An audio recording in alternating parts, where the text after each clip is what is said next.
அன்பு நேயர்களுக்கு கனிவான வணக்கம். திமுக கூட்டணியில் இணையும் பாமக சம்மதித்த திருமாவளவன். பாட்டாளி மக்கள் கட்சி இரண்டுபட்டுள்ளது. அன்புமணி தலைமையில் உள்ள ஒரு அணி அதிமுகவோடு கூட்டணி பேச்சுவார்த்தையை முடித்து விட்டார்கள். அன்புமணி தலைமையில் இருக்கக்கூடிய அணிதான் உண்மையான பாட்டாளி மக்கள் கட்சி. தேர்தல் ஆணையம் அவர்களைத்தான் அங்கீகரித்துள்ளது. அவர்களுக்குத்தான் சின்னமும் கட்சியும் என அந்த அணியினர் தொடர்ந்து கூறி வருகிறார்கள். மேலும் தேர்தல் ஆணையமும் அவர்களது முகவரிக்குத்தான் தொடர்ந்து கடிதங்களை அனுப்பி வருவதாகவும் கூறப்பட்டு வருகிறது. இது ராமதாஸ் அணிக்கு மிகப்பெரிய பின்னடைவாக பார்க்கப்பட்டு வருகிறது. சமீபத்தில் குளிர்கால கூட்டத்தொடர் தமிழகத்தில் நடைபெற்றது. இந்த சட்டப்பேரவை கூட்டத்தொடரின் பொழுது பாட்டாளி மக்கள் கட்சியின் சார்பில் கோகா மணி அவர்களை பாட்டாளி மக்கள் கட்சியினுடைய சட்டமன்ற தலைவராகவும் அருள் அவர்களை சட்டமன்ற கொறடாவாகவும் ராமதாஸ் அவர்கள் நியமனம் செய்திருந்தார். அந்த இருவரையும் நீக்கி அதற்கு பதிலாக அன்புமணி அணியில் தொடர்ந்து செயல்பட்டு வரக்கூடிய தருமபுரி சட்டமன்ற உறுப்பினர் வெங்கடேசன் அவர்களை பாட்டாளி மக்கள் கட்சியின் சட்டப்பேரவை தலைவராகவும் மயிலம் சட்டப்பேரவை தொகுதி எம்எல்ஏவான சிவகுமார் அவர்களை கொறடாவாகவும் அன்புமணி நியமித்து சட்டப்பேரவை செயலாளருக்கு கடிதம் அளித்தும் கூட இதுவரையிலும் நடவடிக்கை எடுக்கவில்லை என அவர்கள் தர்ணாவில் ஈடுபட்டிருந்தார்கள்.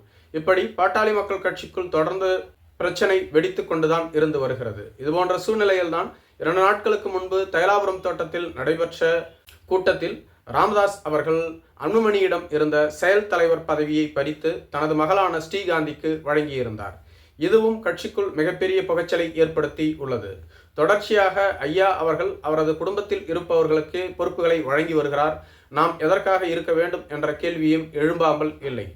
ஆனால் தற்பொழுது அன்புமணி அணியில்தான் முக்கிய நிர்வாகிகள், அதாவது அக்கட்சியின் பொதுச் செயலாளர், பொருளாளர், 85% மாவட்ட செயலாளர்கள் இருப்பதாக கூறப்பட்டு வருகிறது. அதிமுக, பாஜக போன்ற அணிகள் பாட்டாளி மக்கள் கட்சி ஒன்றுபட வேண்டும். நீங்கள் இரண்டுபட்டு விட்டால் அது நமது அணிக்கு வலு சேர்க்காது. எனவே ஐயாவோடு சமாதானம் பேசி அவரை இணைக்கக்கூடிய வழியை பாருங்கள் என பாரதிய ஜனதா கட்சியின் மேலிட பொறுப்பாளரான திரு பைஜெயந்த் அவர்களும் குறிப்பிட்டிருந்தார். ஆனால் அன்புமணி அவர்களோ, நாங்கள் தொடர்ந்து அதற்குத்தான் முயற்சிகளை மேற்கொண்டு வருகிறோம். ஐயா அவர்கள் உடன்பட மறுக்கிறார். மேலும் என்னோடு தான் 95% நிர்வாகிகள் உள்ளார்கள். வெறும் 2% நிர்வாகிகள் மட்டுமே அவரோடு உள்ளார்கள். மேலும் அவர்களுக்கு வாக்கு வங்கியும் இல்லை.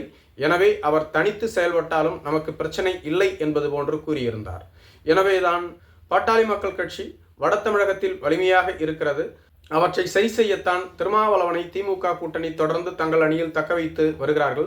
இதுபோன்ற சூழ்நிலையில் ராமதாஸை தங்களது கூட்டணிக்கு கொண்டு வந்தால் மேலும் பலமாக இருக்கும் என திமுக நம்புகிறது. எனவே ராமதாஸோடு தொடர்ச்சியாக பேச்சுவார்த்தையிலும் ஈடுபட்டு வருகிறார்கள். ஜெகத் ரட்சகன், ஏவா வேலு, துரைமுருகன் போன்றவர்கள் ராமதாஸ் அணியோடு பேச்சுவார்த்தையில் ஈடுபட்டு வருவதாக கூறப்படுகிறது. ராமதாஸ் அணி திமுக கூட்டணிக்கு வந்தால் 6 to 8 தொகுதிகள் வரையிலும் ராமதாஸ் அணிக்கு கொடுப்பார்கள் என்று கூறப்பட்டு வருகிறது. ராமதாஸ் அணிக்கு எப்படி 8 தொகுதிகளை மட்டும் ஒதுக்க முடியும் என்ற கேள்வியும் பலருக்கு எழும்புகிறது. ஏனெனில் ஒரு காலத்தில் பாட்டாளி மக்கள் கட்சி தமிழகத்தில் 3வது பெரிய கட்சியாக இருந்தது. இறுதியாக பாட்டாளி மக்கள் கட்சி 4.5% வாக்கு வங்கியை பெற்றிருந்தது. அப்படிப்பட்ட பெரிய கட்சி தற்பொழுது 8 சீட்டுகளுக்கு போட்டியிடக்கூடிய கட்சியாக மாறிவிட்டதா என்ற கேள்வி எழும்பலாம். அதற்கு திமுக கொடுக்கும் பதில், பாட்டாளி மக்கள் கட்சி முழுமையாக இருந்தால் பாட்டாளி மக்கள் கட்சிக்கு 35 சீட்டுகளை கூட கொடுக்க நாங்கள் தயாராக இருக்கிறோம். ஆனால் தற்பொழுது ராமதாஸ் தனியாக செயல்பட்டு வருகிறார். அன்புமணி அணிதான் உண்மையான அணி என அவர்கள் கூறுகிறார்கள். மேலும் பாட்டாளி மக்கள் கட்சியின் அன்புமணி அணி அதிமுகவில் 25 to 35 சீட்டுகளை பெறக்கூடிய நிலையில் உள்ளது. அப்படி இருக்கும் பொழுது ராமதாஸ் அணிக்கு இதுவே அதிகம்.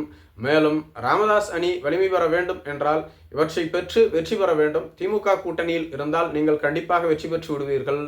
அன்புமணி அணி அதிமுக கூட்டணியில் எத்தனை தொகுதிகளை பெற்றாலும் வெற்றி பெறுவார்களா என்பது கேள்விக்குறி. எனவே கிடைக்கக்கூடிய 8 சீட்டுகளிலும் நீங்கள் வெற்றி பெற்று விட்டாலே நீங்கள் உண்மையான பாட்டாளி மக்கள் கட்சி என்று ஆகிவிடும். மேலும் கட்சியையும் கைப்பற்ற வசதியாக இருக்கும் என பேசப்பட்டுள்ளதாக சொல்லப்படுகிறது. மேலும் ராமதாஸ் திமுக கூட்டணிக்கு வந்தால் விடுதலை சிறுத்தைகள் கட்சி அந்த கூட்டணியில் இருக்குமா என்ற ஐயம் எழுந்து வருகிறது. நேற்று திருமாவளவனிடம் செய்தியாளர்கள் இதுகுறித்து கேள்வி எழுப்பிய போது ராமதாஸ் வரட்டும், பார்த்து கொள்ளலாம் என்பது போன்று பதிலளித்திருந்தார். அப்படியென்றால் அவர் சம்மதித்து விட்டார் என்பது போன்றுதான் திமுகவிற்கு சமிக்கை கொடுக்கப்பட்டுள்ளதாக சொல்லப்படுகிறது. நன்றி.